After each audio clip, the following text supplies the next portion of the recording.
All right, let's talk about a huge goal. A dream, really. Financial freedom. That idea of having enough money coming in that you don't have to work. You can just live your life. But how in the world do you actually get there? Where do you even begin?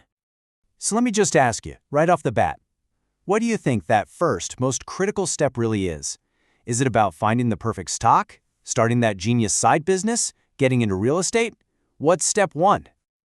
Well, and this might surprise you, the real first step, it's none of those things.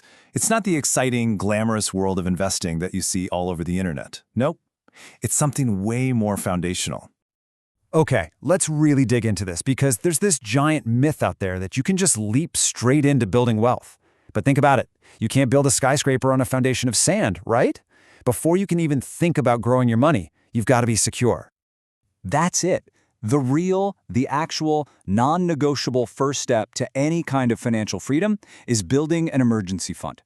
This is the bedrock. This is the foundation that everything else, all your future success is going to be built on.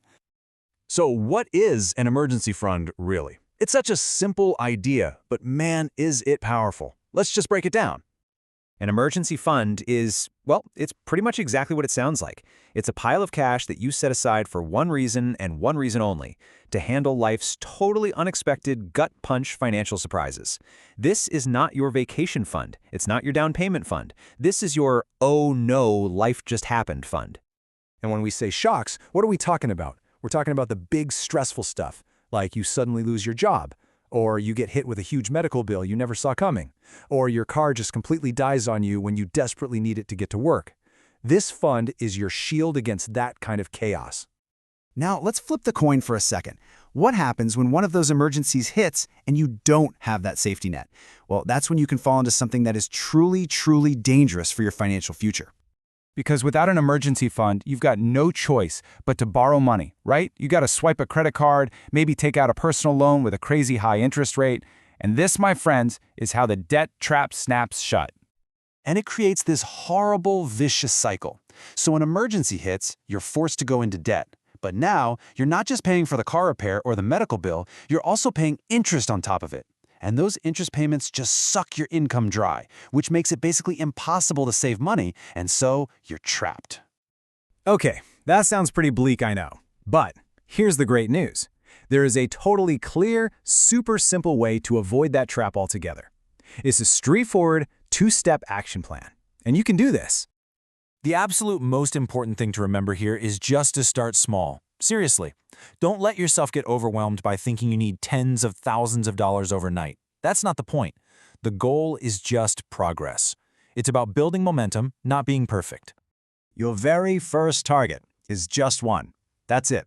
Focus all your energy on saving just one single month's worth of your essential living expenses. Just 1 month.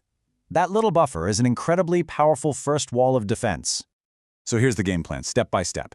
First, you just nailed that goal of 1 month of expenses. Get there, celebrate it, and then, once you've got that cushion, you can start working towards the full goal, which is a fund that can cover 3 to 6 months of your expenses. That's the gold standard for real financial security. So where do you actually put this money? This is super important. It has to be somewhere safe and liquid, meaning easy to get to. Think a high-yield savings account. The absolute last place you want this money is tied up in risky investments like the stock market. Because the whole point is that every single dollar has to be there the moment you need it. No questions asked. As we start to wrap this up, I want to reframe the whole conversation. We started out talking about financial freedom, but the path to that freedom really begins with something else entirely. And this, right here, is the biggest takeaway of this whole explainer. True financial freedom isn't about having $1 million in the bank. It's about having security. It's about that peace of mind you get from knowing that if life throws a curveball at you, you can handle it without going into a financial tailspin. Security always comes first. I want you to think of it like this. Your emergency fund is your own personal financial safety net. It's the thing that gives you the confidence to actually take smart risks later on, like investing or starting a business, because you know that if you stumble, you've got a cushion there to catch you. So, once that safety net is built, once you have that rock-solid foundation of security beneath you, you can finally look up and start climbing. And the question then becomes, what's that next exciting step on your journey to financial freedom?